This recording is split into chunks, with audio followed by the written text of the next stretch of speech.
Ok, ¿me confirman por favor si ya se está viendo? Sí, Sí, profesor. sí, claro. Sí. Sí, excelente. Listo, bueno. Primero que todo, pues muy buenos días a todos. Muchas gracias por la invitación a este evento. Quiero pues aprovechar para felicitar a Rafael, a Giovanni y a Carlos por este intento o por este gran momento de reunirnos a todos los que hacemos sistemas dinámicos aquí en Colombia. Me parece que es bastante interesante el poder conocernos entre nosotros. Y pues nada, el día de hoy traigo una charla un poquito corta sobre algunas consideraciones sobre ensombramiento con flujos con singularidades. Básicamente ese trabajo lo hemos realizado con el profesor Andrés López, con el profesor Alexander Arbieto de la Federal de Río y pues últimamente también hemos trabajado con el profesor Elías Rego. Pues él es de la escuela brasilera, pero en este momento se encuentra en China, no me acuerdo muy bien el nombre de la universidad. ¿Listo? Creo que voy a entrar ya como en detalle. Shenzhen, ¿cierto? Sí, sí, sí. Gracias. Ok. La idea, pues, este problema surge aquí, pues, en pensar en el sombreamiento o el problema de sombreamiento que se tiene en dinámica hiperbólica, y es que sabemos que en dinámica hiperbólica todo conjunto hiperbólico attracting cumple esa propiedad de sombreamiento. Sí, pero pues sabemos que la limitante que tenemos en flujos con los conjuntos hiperbólicos es que ellos no presentan singularidades, o si las presentan son completamente aisladas. Si consideramos que el conjunto es conexo, entonces él no puede presentar singularidades. Entonces, ¿qué pasa en los conjuntos parcialmente hiperbólicos o en otro tipo de conjuntos? Particularmente, uno de los que más trabajábamos son los conjuntos seccionales hiperbólicos, y pues la pregunta que queríamos resolver era si los conjuntos seccionales hiperbólicos attracting cumplen o no la propiedad de sombreamiento o de sombreado. Ya Komuro, por el lado de 1984, pues ya daba como luces de que no, porque él ya había probado que el atractor geométrico de Lorentz no cumple con esa propiedad de sombreamiento. Entonces, digamos que la pregunta que siempre nos hemos hecho o hemos trabajado por este lado es si existe un flujo seccional Anosov, es decir, donde la variedad sea un seccional hiperbólico, con singularidades que tenga singularidades y que cumpla esa propiedad de sombreado, si es posible encontrar un ejemplo de esto. ¿Listo? Ya digamos como para entrar un poquito en el lenguaje, como para que todos nos entendamos un poquito mejor, voy a precisar algunas cosas. Aquí pues en flujos existen realmente varias versiones de lo que es una pseudoórbita al momento de empezar a hablar de sombreamiento, pero pues la que vamos a trabajar es la versión que es una de las más usuales, que es la versión de Komuro. Entonces Komuro empieza hablando más que de pseudoórbitas de delta T cadenas. Entonces, Komuro define una delta T cadena, dado el flujo, dado un flujo que tengamos sobre alguna variedad, pues define una delta T cadena como una pareja, ¿cierto? De puntos y de tiempos sobre mi variedad, donde pues los puntos están en la variedad y estas delta T cadenas deben satisfacer que la distancia de xti sobre xi a xi más 1 sea menor que delta para todo y que esté en z. ¿Qué quiere decir esto? Pues básicamente creo que este dibujito lo resume bastante bien. ¿Listo? En este dibujo lo que vemos es, digamos, tengo acá mi punto inicial y tengo cierto tiempo, yo me muevo por su flujo, o por la órbita de x0 durante cierto tiempo. Una vez ha pasado ese tiempo t0, lo que hago es saltar hacia un punto x1 que debe estar a una distancia menor que delta de donde está mi punto final. Entonces salto a este punto x1, ahora tengo el punto x1, me muevo otra vez el tiempo t1 por ahora por la órbita de x1, y aquí nuevamente tengo que saltar al punto x2, pero pues esa distancia de salto no puede ser mayor de delta. Y así sucesivamente hacia, infinitamente hacia futuro y también pues hacia pasado. ¿Listo? Entonces esta es la idea que tiene Komuro de delta t cadenas, o que también las vamos a interpretar como delta pseudoórbitas en este caso. ¿Listo? Eso es lo que define como pseudoórbita o delta cadena. Aquí, pues esta definición que está acá, pues no me voy a poner a entrar como en mucho detalle, básicamente es poderme mover sobre poderme mover en el tiempo sobre esa pseudoórbita que cree. Básicamente es en tiempo cero estoy acá, en el tiempo t0 es justamente antes del tiempo t0 voy sobre la órbita y en el tiempo t0 ya asumo que estoy en x1, en t0 más algo sigo sobre esta órbita y cuando llegue a t0 más t1 voy a estar en x2 y así sucesivamente para moverme sobre la órbita, sobre esa pseudoórbita o sobre esa delta T cadena que acabo de crear. ¿Listo? Aquí, perdón, acá.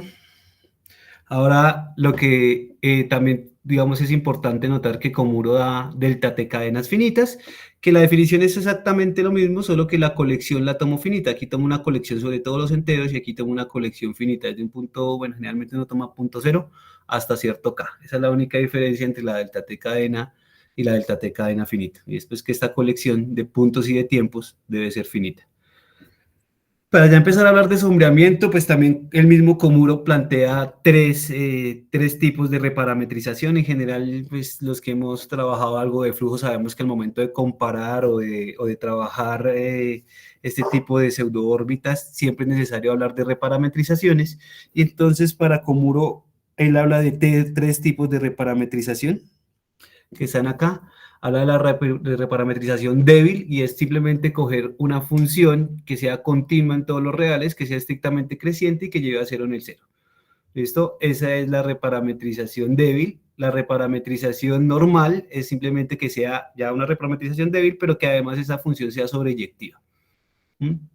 Acá simplemente le pido continuidad, acá le exijo además sobreyectividad. Y hay una reparametrización epsilon fuerte o simplemente una reparametrización de tipo epsilon, y es que esa reparametrización además sea epsilon cercana a la identidad. Eso es como pensar un poco ahí como en la idea derivada, ¿no? Entonces va a estar muy cerca a la identidad realmente esa reparametrización. Entonces tenemos la normal, perdón, la débil, la normal y la fuerte o la epsilon fuerte aquí.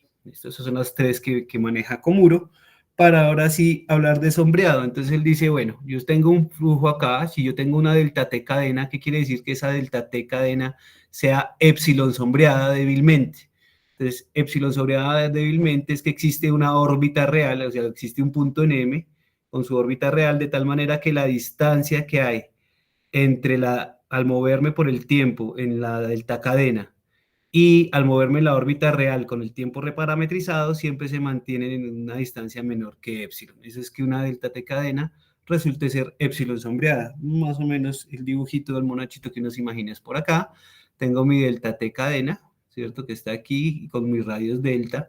Y pues lo que hago es que sobre todo cada uno de estos puntos yo monto un radio de epsilon y con eso formo una especie de cilindro y debe existir una órbita real que se mueva en ese cilindro, todo el tiempo pues cerca a la pseudoórbita.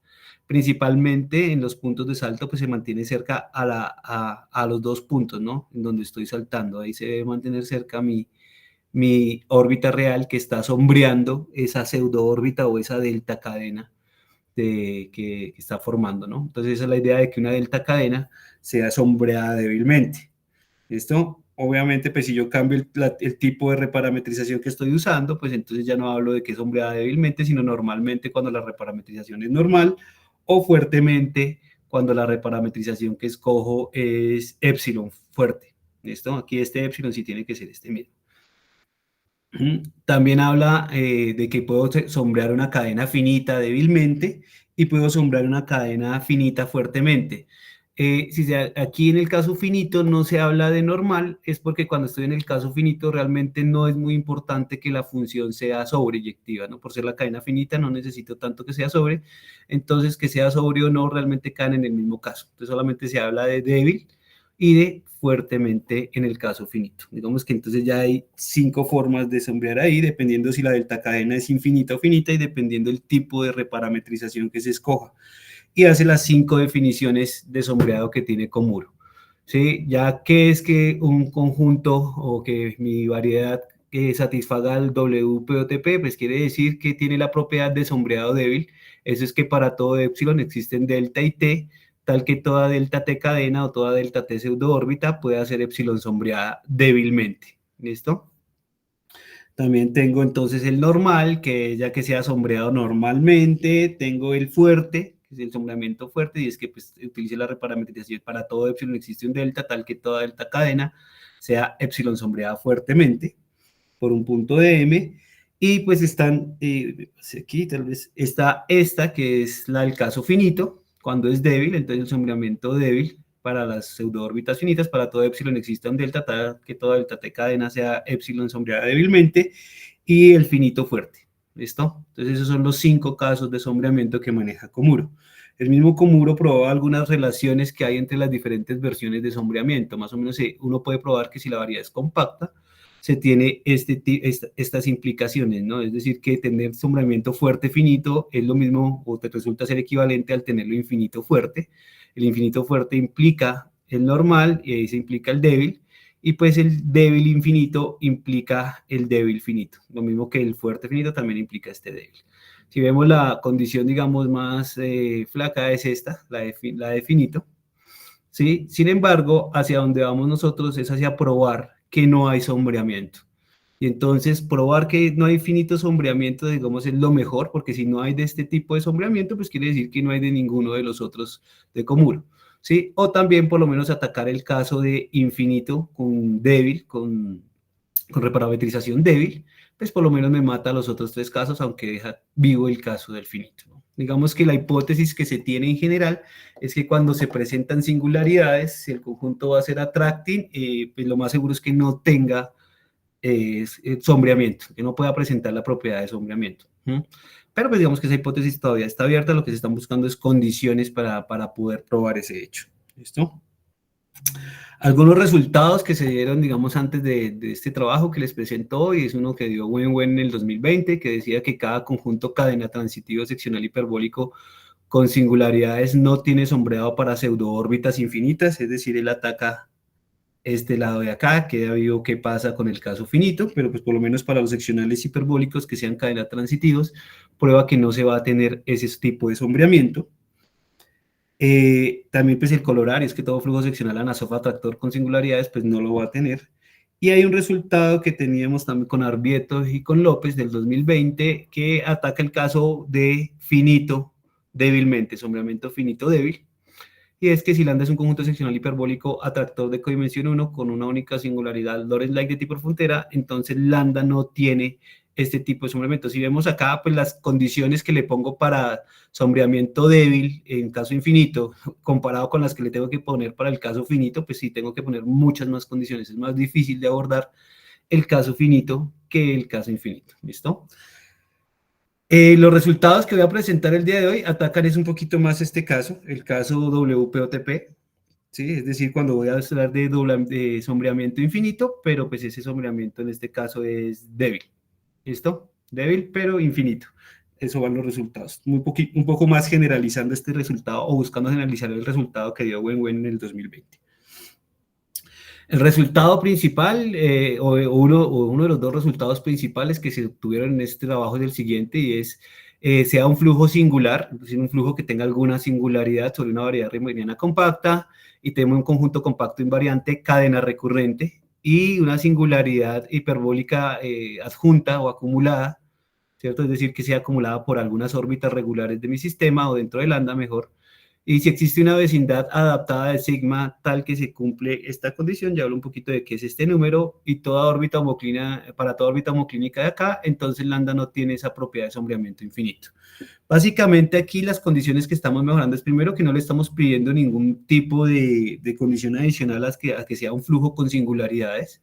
Esto ya no vamos a pedir que sea seccional hiperbólico o parcialmente hiperbólico, simplemente necesito un flujo con una singularidad, y pues se reduce un poco lo de cadena transitivo a cadena recurrente, ¿sí? Sin embargo, hay que colocar esta condición adicional acá. Esta condición adicional que estamos colocando, ese numerito de acá o esas vecindades, aquí se me fue mal el sigma, aquí esas vecindades que llamamos adaptadas, pues finalmente es simplemente una vecindad donde yo puedo controlar el número de veces que las órbitas homoclínicas, ¿sí? Pensando en una órbita homoclínica que nace y muere en la misma singularidad, puedo controlar el número de veces que esa órbita homoclínica corta la frontera de la vecindad, ¿sí? Eso es fácil de construir realmente, porque en este caso, si la singularidad es hiperbólica, pues nosotros ya tenemos de cierta manera por Harman-Grossman la linealidad. Entonces lo que uno finalmente hace es reducir un poquito la vecindad Harman-Grossman para que se cumpla esta condición de acá, es decir, que lo corte un número finito de veces, ¿sí? Y entonces, dada cualquier órbita homoclínica, pues lo que nosotros llamamos este número nxb sigma, es sigma la singularidad, b la vecindad adaptada, que acabé de hablar, que es una que queda metida en la Harman-Grossman, y este punto X que es homoclínico, es decir, que nace y muere en esta singularidad, pues lo que hacemos es contar el número de veces que corta la frontera. Lo que estamos pidiendo controlar de cierta manera es que el número de veces que se corta para cualquier punto, porque este número siempre va a ser finito, siempre uno puede demostrar que ese número es finito, pero el problema es si tengo infinitas órbitas homoclínicas, poder controlarlo. Entonces, digamos que ahí hay unos detallitos que al final de cuentas no logramos controlar, entonces colocamos como hipótesis de que sí se pudiera. Sin embargo, aunque parece una cosa muy restrictiva, pues hay que recordar que no es tan común que en un sistema se presenten infinitas órbitas homoclínicas. Generalmente el número de órbitas homoclínicas que nacen y mueren en una misma singularidad suele ser finito. Entonces, digamos que eso ya garantiza que esto va a estar controlado. Pero, pues digamos que en el caso que hubiera infinitas órbitas homoclínicas asociadas a esta singularidad, pues entonces ahí no es tan sencillo acotar este número. ¿Listo? Entonces lo colocamos como una hipótesis adicional. La prueba, más o menos, de por dónde va el teorema, pues sin mucho detalle, solo haciendo como una explicación un poco gráfica, no es tan complicada después de varios aspectos técnicos que uno supera. Más o menos, ¿cuál es la idea? Crear una pseudo-órbita que yo no pueda sombrear. Y para eso uno se apoya fuertemente en la singularidad. ¿Qué es lo que voy a hacer? Voy a crear una pseudo-órbita infinita. ¿Sí? Hacia pasado, todo el tiempo me voy a mantener en la singularidad, porque esa es la ventaja de las delta pseudo-órbitas. Yo puedo saltar, pero puedo saltar al mismo punto. Entonces me quedo en la singularidad todo el tiempo hacia pasado. ¿Sí? Después de cierto tiempo, lo que hago es saltar aquí a algún punto que va a estar acá. ¿Cómo consigo ese punto? Yo sé que hay puntos que vienen acumulando la singularidad, puntos de lambda, porque le estoy pidiendo que esa singularidad sea acumulada, y como el conjunto, bueno, también uno puede probar que bajo esas condiciones, suponiendo que tuviera sombreamiento, el conjunto va a resultar no errante. Entonces, para este punto que yo tengo acá, existe un buen vecino, existe alguien para una vecindad que no incluya la singularidad, existe alguien que va y vuelve. Y entonces cojo ese buen vecino que va y vuelve y cojo este tramo de órbita.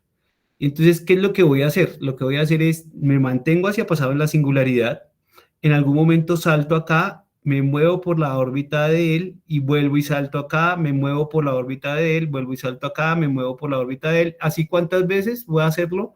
Como este número es n, entonces voy a saltar n más un veces. Voy a saltar aquí n más un veces, voy a hacer este salto y después de que lo haga n más un veces, otra vez cuando llegue aquí, vuelvo nuevamente a la singularidad y ahí manejo el resto de futuro. ¿Qué fue lo que construí? La ventaja de esa pseudo-órbita que construí es que su futuro, o todo su futuro, hacia futuro completamente y hacia pasado completamente, tiene que ir a la singularidad. Entonces, si existiera algo que lo sombreara, necesariamente, o igual que lo sombree, tenga que ser un loop, o tenga que ser una órbita homoclínica, que nazca y muera la singularidad. Y entonces tiene que haber alguien que viene sombreando.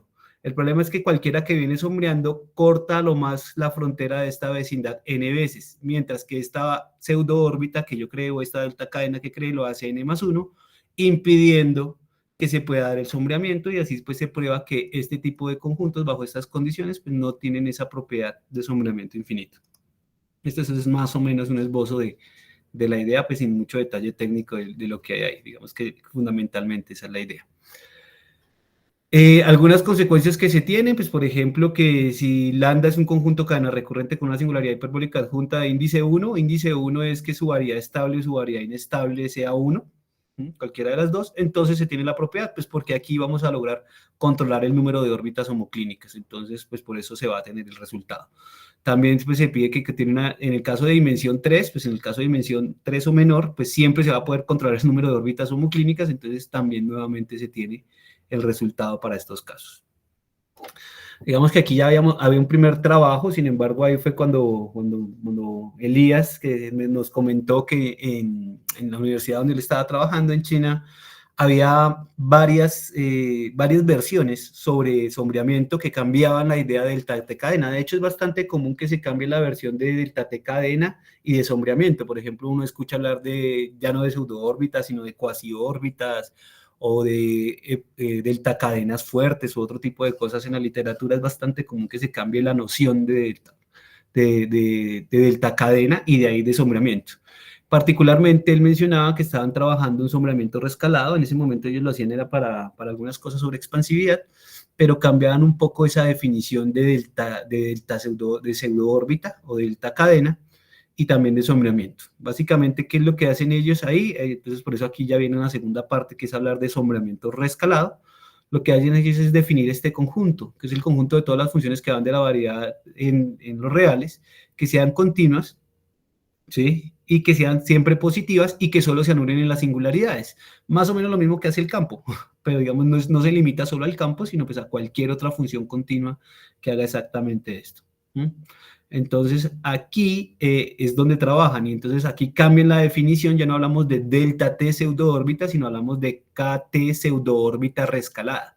Y lo que hacemos es coger una función de esta, y otra vez tomamos un conjunto de puntos y de tiempos, que puede ser infinito o finito, nuevamente aquí lo vamos a considerar infinito, porque es el caso que les estoy presentando. ¿Listo? Y vamos a decir que esta es una pseudoórbita escalada si esta distancia se mantiene menor que esta otra vez del punto final a donde salto, la distancia es menor, pero ya no que un delta fijo, sino que k de xt1 de xi. ¿Qué quiere decir esto? Más o menos lo siguiente. Cuando yo tengo cada uno de mis puntos, por la función k, creo que aquí creo que me quedó mal el dibujo, creo que le puse función delta, pero bueno, por la función k o por la función delta aquí, él va a tener un radio, porque es lo que su función a donde lo mande, ¿no? La función k o la función delta le está dando un radio acá de convergencia en cada uno de estos puntos. Él puede ir cambiando, el radio ya no es el mismo, cambia según el punto donde yo esté. ¿Listo? Entonces, en cada uno de esos puntos yo tengo ese radio. Y lo que voy a hacer es lo mismo, voy a coger desde el punto cero, me muevo cierto tiempo por su órbita y después salto, pero para saltar tengo que mirar el radio del punto de llegada, el radio que me establece. El radio ya no es constante, sino va cambiando. Entonces, aquí es donde entra ese K o ese delta, aquí en el dibujo me quedó la anotación, entraría aquí y me da este radio. Claro, ese radio puede ser tan pequeño como yo quiera o tan grande como yo quiera según la función que yo haya escogido, ¿no? Los puntos que yo haya escogido. Una particularidad que tiene, una gran diferencia que tiene con este caso es que yo ya no puedo saltar sobre singularidades. Ya no me permite crear órbitas sobre singularidades porque si yo salto en una singularidad, pues en las singularidades estas funciones se anulan. Y entonces la distancia tiene que ser cero, y entonces la única forma de llegar es que yo llegue justamente a la singularidad, o sea, prácticamente que me haya parado todo el tiempo sobre una singularidad, y en ese caso, pues toda la pseudoórbita se reduce solo a la singularidad, no tengo cómo moverme. Entonces, este tipo de pseudoórbita ya no recibe las singularidades dentro de la pseudoórbita. Entonces, algo importante ahí, porque digamos ya la prueba anterior ya no me va a servir en ese sentido. ¿Listo? Y bueno, también entonces una vez ya tengo la delta pseudoórbita rescalada, pues hablo de sombreamiento rescalado. Y entonces, pues, ¿qué quiere decir que sea? Por acá. Ok, una manito. Sí, sí. Jason, Jason, una preguntita arriba, porque esa K es una función, ¿cierto? Sí. ¿Tiene alguna restricción esa función? Tiene que ser claramente pues, mayor o igual que cero, pero ¿por qué en las singularidades tiene que ser cero? No me quedó muy claro ese punto. Es precisamente, digamos que el primer ejemplo con el que se creó esta definición de sombreamiento rescalado fue el campo. ¿Sí? Y tú sabes que cuando yo hablo en el campo, pues las singularidades se definen precisamente donde el campo da cero, ¿no? ¿Sí? Entonces este fue el primer ejemplo con el que se empezó a trabajar y después pues sí, como que lo generalizaron un poco más hacia cualquier función, no necesariamente el campo, sino hacia cualquier función que sea continua, positiva, pero que no se anule en el cero, ¿no? Si yo pienso en la norma del campo, pues cumple exactamente esas condiciones, ¿no? Pero en ese momento lo pensaron. Sé que tiene unas implicaciones, digamos, no soy tan versado en ese detalle, pero sé que lo hicieron porque tiene unas implicaciones en los trabajos que ellos hacían sobre expansividad.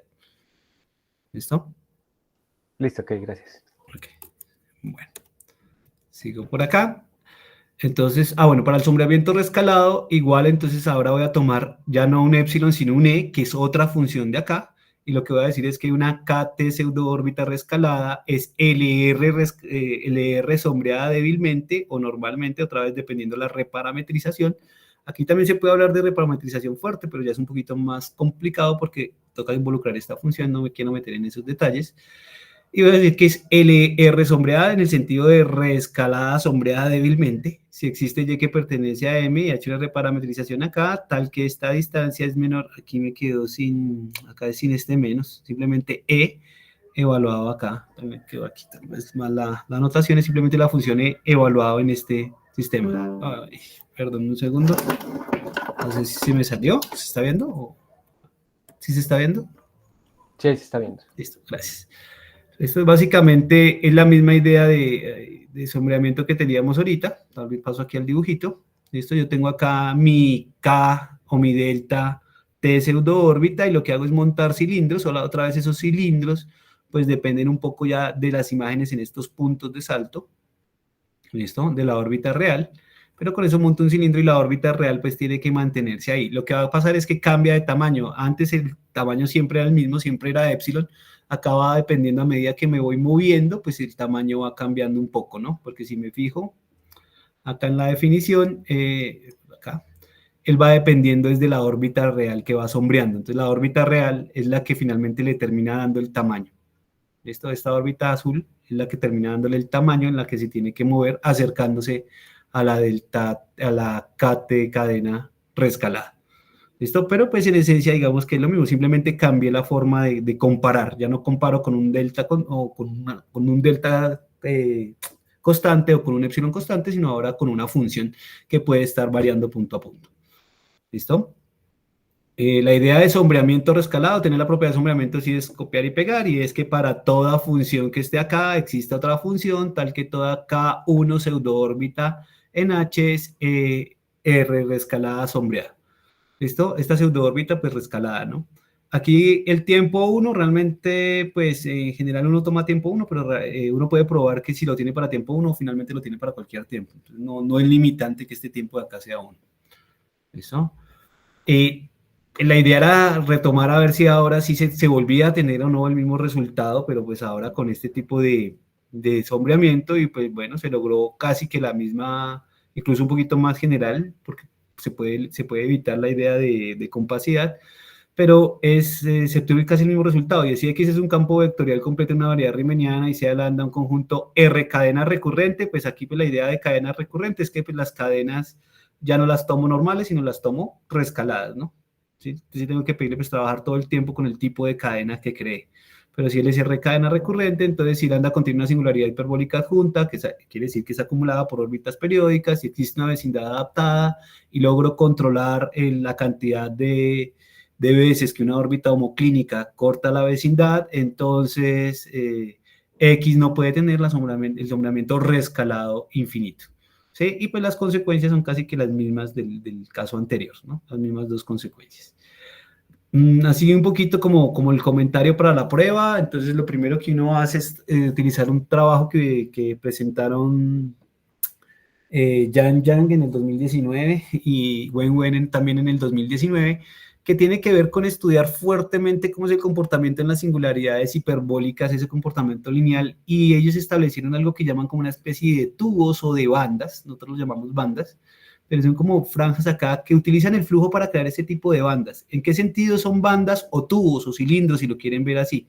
Que si una órbita entra a la vecindad por una banda, permanece todo el tiempo en la misma banda o en el mismo tubo y no se puede salir de ahí y escapa por ese flujo. Si entra por acá, se mantiene. Además, esas bandas o esos flujos pues van disminuyendo su tamaño a medida que me acerco a la variedad estable y a la variedad inestable de la singularidad. Más o menos lo que está pasando es esto, ¿sí? Aquí, realmente esas bandas yo las creo con el mismo flujo, pero las puedo crear con ciertas propiedades que me permiten manipular, por ejemplo, el comportamiento que tienen las funciones que están en C0M. Esas funciones continuas con las que estoy trabajando me permite manipular un poco su comportamiento ahí, me permite hablar del tamaño de este tipo de cosas y me permiten hacer ciertas cuenticas que son fuertes ahí. Ese es el trabajo, basados en ese trabajo, pues nosotros utilizamos eso para más o menos hacer la siguiente prueba. La idea es que la singularidad, si es acumulada, pues entonces yo puedo acumular un punto en la variedad inestable y un punto en la variedad estable de la singularidad, este punto de acá y este punto de acá. Esos puntos, ¿cómo los estoy creando? Realmente lo que yo estoy haciendo es otra vez buscando que sea no errante, ¿sí? Porque uno puede probar otra vez que es no errante si cumple esas condiciones acá que estamos teniendo. Entonces, si yo tengo un punto acá, lo que hago es tomar una vecindad aquí, pero esa vecindad la voy a tomar de tal manera que no se me salga de la banda. ¿Por qué es importante este? Porque ahora va a coger este punto que está acá, que es el buen vecino de él, el que va a volver, y entonces tomo este punto y él sale. Como él tiene que volver a esta vecindad, puede que dé muchas vueltas, pero en algún momento tiene que volver a entrar y tiene que entrar por esta misma banda, porque si no entra por esta banda o por este tubo, no va a poder volver a esta vecindad. Entonces en algún momento él vuelve por acá. Entonces lo que vamos a hacer es que los puntos que acumulan, estos puntos, los que estoy tomando son este punto y este punto W, que es donde está entrando acá esta vecindad aquí, donde empiezan las vecindades de mis bandas acá. Es como una sección transversal ahí cerca a la variedad estable Y aquí es donde estoy tomando los puntos y estoy tomando estos puntos Y y estos puntos de acá. Esos puntos son los que están formándose acá y se están acumulando sobre un punto en la variedad inestable y un punto en la variedad estable. Con eso en mente, pues ya la prueba ya vuelve a ser un poco parecida a la anterior, porque lo que yo voy a hacer es tomo un punto, tomo este punto en la variedad inestable y lo que voy a hacer es, como yo no puedo pasarme la singularidad, pues así ha pasado, lo que hago es moverme sobre la misma órbita pasada de Q, tiempo 1. Igual nunca va a llegar a la singularidad, pero me muevo tiempo 1 y no salto, sino que me quedo ahí, me muevo tiempo 1, no salto, sino que me quedo ahí, tan, tan, tan. Ahí tengo la órbita hacia pasado. Para este punto S tendría la órbita hacia futuro. Y lo que voy a armar nuevamente son los saltos. ¿Qué hago? Hago la misma idea de ahora, solo que en un punto aquí que esté lo suficientemente cercano. Claro, acá tengo que meterme con la función que yo haya escogido, con el K correspondiente para mirar tamaños y todo eso. Pero la idea sigue siendo muy similar y es, acá yo empiezo a moverme una vez, dos veces, tres veces, hasta n más un veces. Y esa pseudoórbita que creé, nuevamente por estar acá en un punto hacia atrás en la variedad inestable y en la variedad estable, cualquier órbita que vaya a sombrear necesariamente tiene que ser una órbita homoclínica, pero las órbitas homoclínicas tienen limitado la cantidad de veces que entran y salen de la vecindad, y como yo a este le puse una vez más, impido que haya sombreamiento. Estas es como las ideas un poco generales de este artículo que presentamos. En la bibliografía, pues está el artículo propiamente que habla con todas las cuenticas, que habla sobre estos dos resultados, que ya se encuentra publicado, creo que salió el día de hoy publicado, entonces pues ya lo puedes colocar ahí en la bibliografía. Hay otro, aquí por ejemplo está este, que todavía está en proceso de publicación, que es el del caso finito, el que les mencionaba, el único que tenemos en el momento que ataca el caso finito, y pues otros papers de referencia ahí también. Y pues muchas gracias. Gracias a usted, Muchas gracias, Jason. Jason, aquí enseguida te hago una pregunta. Hola, soy Carlos Fabián de la organización. Mira, hay un colega que está conmigo que se llama Kendry Vivas. Él trabaja asintóticamente seccional hiperbólico. Entonces sí. No sé si las intenciones de ustedes es trasladar estos resultados que tienen en seccional, llevarlo para asintóticamente. No sé si ese sea alguna de sus pretensiones. Sí. Pues digamos que para el caso que está presentado hoy, digamos que lo cumplen también porque son flujos con singularidades, ¿sí? Los dos que presenté hoy, pero el caso finito yo lo he estado intentando estudiar un poco, no he obtenido resultados porque hay que, digamos que el caso finito sí necesita más condiciones adicionales, entonces sería muy chévere poder hablar con él, a ver si él me desvara en algunas cosas porque no he podido llevar Sí, con el Kendry. Si quieres yo te paso el contacto de él, es una persona bastante abierta y de hecho él está conmigo en la PUCB, allá es mi compañero de oficina, entonces yo sé que él hace muchas cosas de seccionalmente hiperbólico y asintóticamente seccionalmente hiperbólico, entonces de repente algo salga ahí. No, claro que sí. Gracias, Carlos Fabián. Si me pasas el contacto, claro que sí. Muchas gracias. Listo. Yo te dejo el contacto ahora por aquí. Vale. Listo, gracias. Bueno, no veo preguntas por aquí. Entonces, muchísimas gracias, profe, por su participación. Nuevamente a ustedes, muchísimas gracias por la invitación y pues les cedo el paso a la siguiente.